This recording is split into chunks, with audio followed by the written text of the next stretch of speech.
It's Conduit News Radio with Paul Harrell. Folks, he's a nationally recognized expert on foreign policy and energy. You've heard him on the program before. You've also seen him over at the Daily Caller, Newsmax, The Hill, as a contributor there. His name is Dan Perkins, and he's welcome back on the program. He's on the program again. Dan, how are you, sir? I'm fine, thank you, and thank you for having me on again. Absolutely. It's always great to have you. So, you know, I want to get your reaction. I know we're going to talk a little bit about this weapons test over North Korea, but I'd love to know what your thoughts are on this Mueller report and the findings and where we are, where we've been, where we're going, Dan. Well, thank you for the opportunity to talk about that.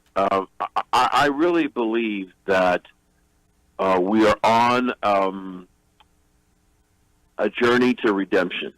I think what happened in our country, where the government had decided, non-elected people in the government had decided that we, the people, as to quote Hillary, were the deplorables, that we weren't capable of making the decisions of how we should be governed and what should happen. So they had to take it away from us, and they had to decide what it was going to be. We reached a point where there were so many things that were being done in this country that the common citizens, the true patriots, wondered openly, this is not my country. This is not what I went through when I was a child. This is not what I believe. This is not what I grew up believing. This is something different, and I don't like it. And so they decided that they'd had enough of the elites, and this clearly was a rejection of the elitists in Washington, D.C. and the deep state when they found out that the deep state was trying to take away from them, the people, the right to determine the direction of this country. And it took somebody like Donald Trump to try and stop it.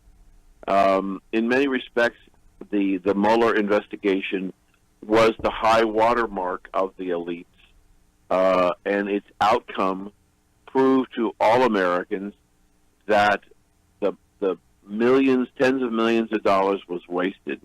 They could find no evidence of collusion, and yet we took 2 years of our lives, virtually daily, with the press reporting 93% of the time negatives about Donald Trump.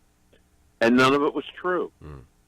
And the mainstream media lied to us and continues to lie to us with apparently no consequences for doing so. Now, I noticed that MSNBC and CNN are seeing significant decline in their viewership. I don't know whether that'll hold up forever, but if we didn't have this reaction, if we didn't have the people rising up and saying this is not acceptable, and the momentum changed in this country long before the Mueller report, because you could see, if you're following, as I do, the polling data, you could see that America had turned away from what it thought about Donald Trump to something much more favorable and wanted a better country.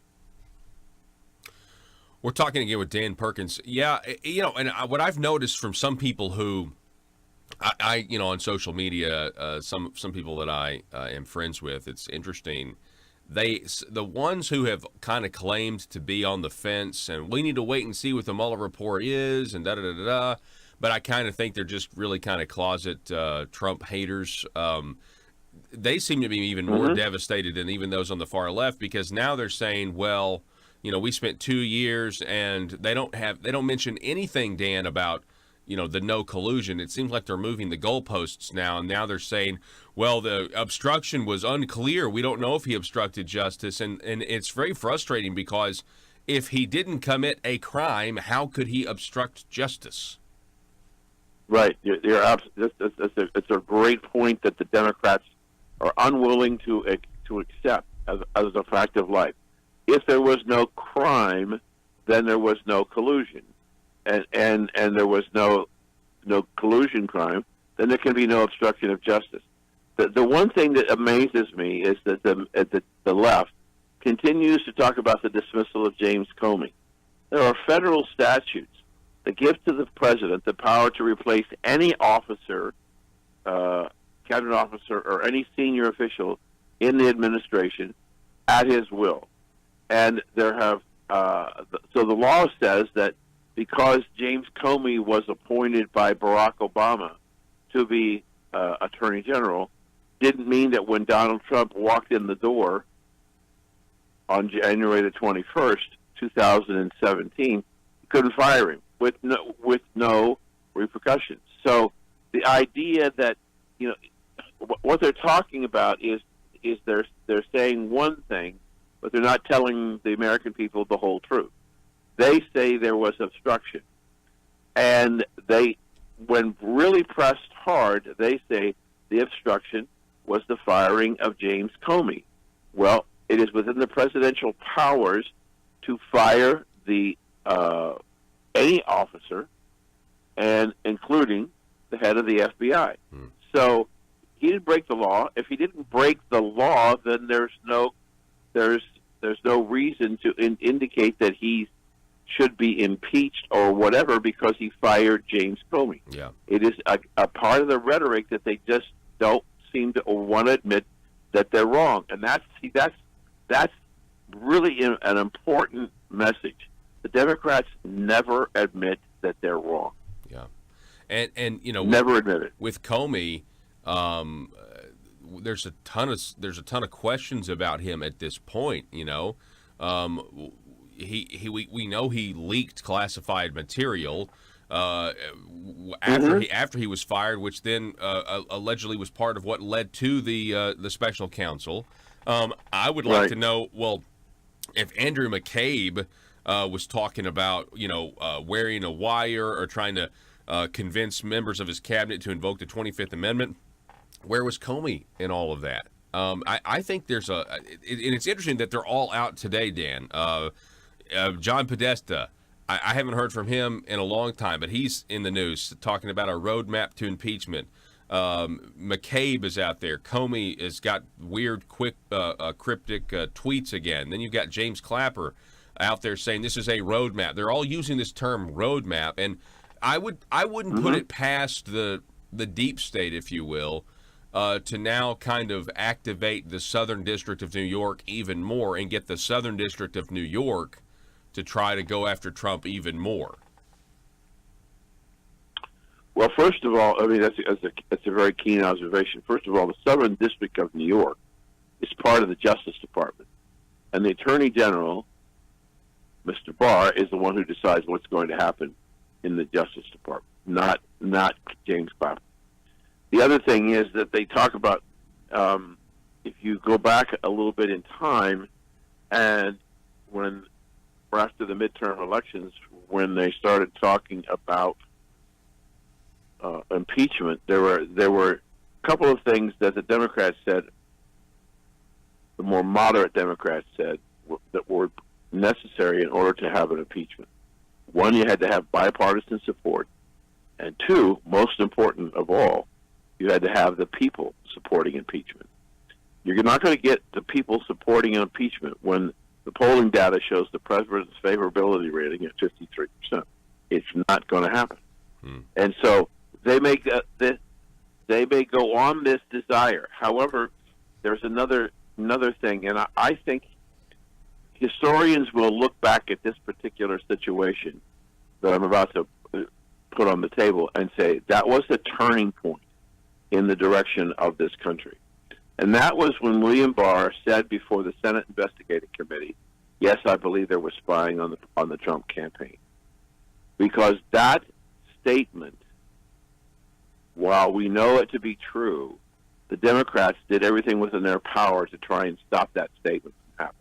I think Mr. Barr has been, in fact, the right person to come in to head up the Justice Department, because I don't think, even with all the people that have resigned, we've cleaned up the problems at the deep state in both the Justice Department and the FBI. And I think that the Horowitz investigation, as the IG for the Justice Department, And I think Barr is going to take a real hard look at Hillary and what she did with her emails, and a look at the involvement of Steele in creating the dossier.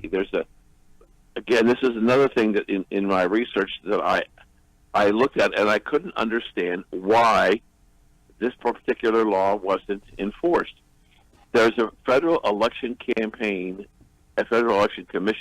law that says foreign nationals, citizens of other countries who are not citizens of the United States cannot be involved in the managing, running, or influencing campaigns in the United States. Clearly, Steele, with his dossier, had a active role, and that's a felony for a foreign national to be involved in a campaign. But they're not talking about that. So I think that Barr, when he brought spying to the table, sent a message to the Democrats that we're going to try and figure out what the hell happened here, and we're going to let the cards lay where they do. And I think that the Democrats should think very hard about this issue of impeachment, because the American people are not on their side. In fact, the last survey I saw, 47% now believe that the collusion was between Hillary and the Russians. Yeah, and we also have a situation, Dan, where we have the Office of Inspector General who has been investigating the bad actors at the DOJ, and you have the president who has said for a long time he's going to declassify FISA, these the applications that led to the spying, and they used the Steele dossier as the basis for that. And I'm just curious now. I mean, I know why he didn't declassify it at this point, because they would have then. I feel like Robert Mueller was attempting, if there wasn't any collusion and they knew it from the beginning, then their only play was to agitate the president to get him to do something that they could then say was obstruction. For example, there was remember all of a sudden Trump was going to fire Rod Rosenstein, and there was all these reports about it, but then he didn't. And then, Rod Rosenstein's going to the White House to meet the president, but then he didn't meet the president that day. He had to wait. It's almost as if they wanted him to fire Bob Mueller or to fire Rod Rosenstein so that they could get the bipartisan support for impeachment. Right. And he didn't fall for that. And as has been pointed out, he's been extremely vocal, but being extremely vocal did not influence the cooperation of the administration and the president to providing virtually almost everything that Robert Mueller wanted in his investigation. Millions of pages of documents, testimony by administration officials, his own lawyer, all of that was made available to. So they didn't get what they were looking for, and because it wasn't there, and what they tried to manufacture, he was smart enough that he didn't let them manufacture it. So that's why this is almost a non-event, even though it's in writing. But it's really a black eye, if at the easiest in our nation, and I think it's worse than that. So, do you think that they should go after McCabe? I mean, if they did something wrong, meaning if the Inspector General's report is released and we figure out exactly what was happening. We've got criminal referrals. We don't have the specific names, but we can guess, from Devin Nunes to the Justice Department. Do you think that justice should be done here? Absolutely. I think the American people, the longer it goes that nothing happens. I mean, when we had the senator from Vermont, I think it was saying, well, Mr. Attorney General, don't you think we've done enough? Or do we really need to investigate what was this and what was that? And he said, yes, we need to find out what had happened, because it was illegal and we don't want it to happen again at another president. And I think that's the right attitude here. We have to make sure that this doesn't happen again. And that means we have to destroy the deep state infrastructure. And the only way we can destroy it is through sunshine. All right, I know this is what we were going to talk about. So let's move on to some international news about North Korea. Sure.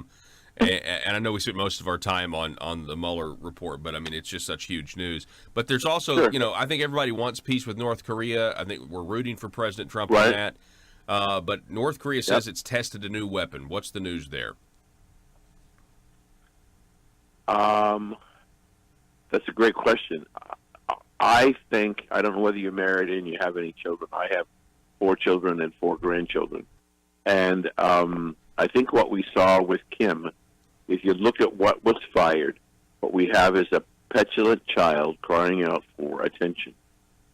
You know, the president walked out of the last summit with Kim, and he's indicated he'd like to have another one. And the president said, you know, depending upon their actions, he might be interested in it, but he didn't agree to it as he might in the past. And so I think that North Korea Kim had to find a way to get back on the stage, if you would, in the world spotlight. But he knew that if he did anything with nuclear weapons, he would be toast. It would be over.